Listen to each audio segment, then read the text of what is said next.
পরিশ্রম এবং নিষ্ঠার সঠিক মিশ্রণ থাকলেই সফলতা আসে। সফলতা পেতে হলে পরিশ্রম করতে হয়।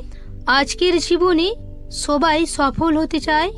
স্কুল হোক, অফিস হোক বা কেরিয়ার, প্রত্যেক ক্ষেত্রেই সফল হতে চায়। কিন্তু জীবনে সফলতার পথটা অনেক কঠিন।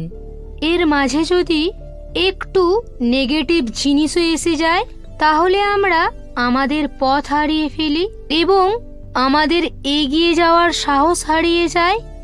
কিন্তু আমরা যদি ইতিবাচক চিন্তা করি তবে আমরা জীবনে অনেক উন্নতি করতে পারি।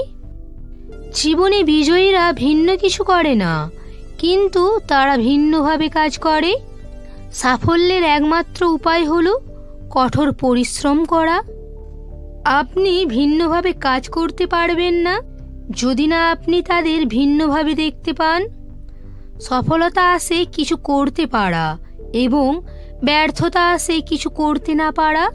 আপনার মিশনে সফল হতে আপনাকে এককভাবে আপনার লক্ষ্যে নিবেদিত হতে হবে। আপনি যদি আপনার স্বপ্নকে সত্যি করতে না পারেন তবে অন্য কেউ আপনাকে নিজের জন্য নিয়োগ করবে। সাফল্য আসে অভিজ্ঞতা থেকে এবং অভিজ্ঞতা সবসময় খারাপ অভিজ্ঞতা থেকে আসে। সাফল্য আপনাকে বিশ্বের সাথে পরিচয় করিয়ে দেয় এবং ব্যর্থতা আপনাকে বিশ্বের সাথে পরিচয় করিয়ে দেয়। যারা পড়ে যাওয়ার ভয় পায় তারা জীবনে কখনো উড়তে পারে না। আপনি যদি অজুহাত দেন তাহলে এর মানে হলো যে আপনি সফল হতে চান কিন্তু কাজ করতে অনিচ্ছুক।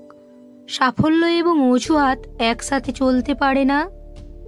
আমাদের শেষ মুহূর্ত পর্যন্ত চেষ্টা করা উচিত। জীবনে সাফল্য পাই বা না পাই, তবে অভিজ্ঞতা অবশ্যই পাব। আপনি কতটা হেরেছেন তা আপনার চিন্তার ওপর নির্ভর করে। যদি আপনি মেনে নেন তবে আপনি হারবেন এবং আপনি যদি দৃঢ় প্রতিজ্ঞ হন তবে আপনি জিতবেন। যে যুদ্ধ করে সে জিতে যায়, কিন্তু যে দূর থেকে দেখে সে শুধু হাততালি দেয়। জীবনে সফল হতে হলে ভালো বন্ধু দরকার, কিন্তু আরও সফল হতে হলে ভালো শত্রু দরকার। একজনকে সবসময় চ্যালেঞ্জ গ্রহণ করা উচিত, এটি সাফল্য বা শিক্ষার দিকে নিয়ে যায়। নিয়মিত ভালো হলে ভাগ্য কখনো খারাপ হয় না। আপনি একা এই পৃথিবীতে এলেও চলে যাওয়ার পর আপনি আপনার চিন্তা ও চেতনাকে প্রজ্ঞার পৃথিবীতে রেখে যাবেন। সফল হওয়ার জন্য সবার কথা শোনার অভ্যাস থাকা উচিত, তবে একজনকে কেবল যা ভালো মনে হয় তা করা উচিত। কিছু লোকজন শুধুমাত্র সফল হওয়ার স্বপ্ন দেখে, অন্যরা এর জন্য কঠোর পরিশ্রম করে।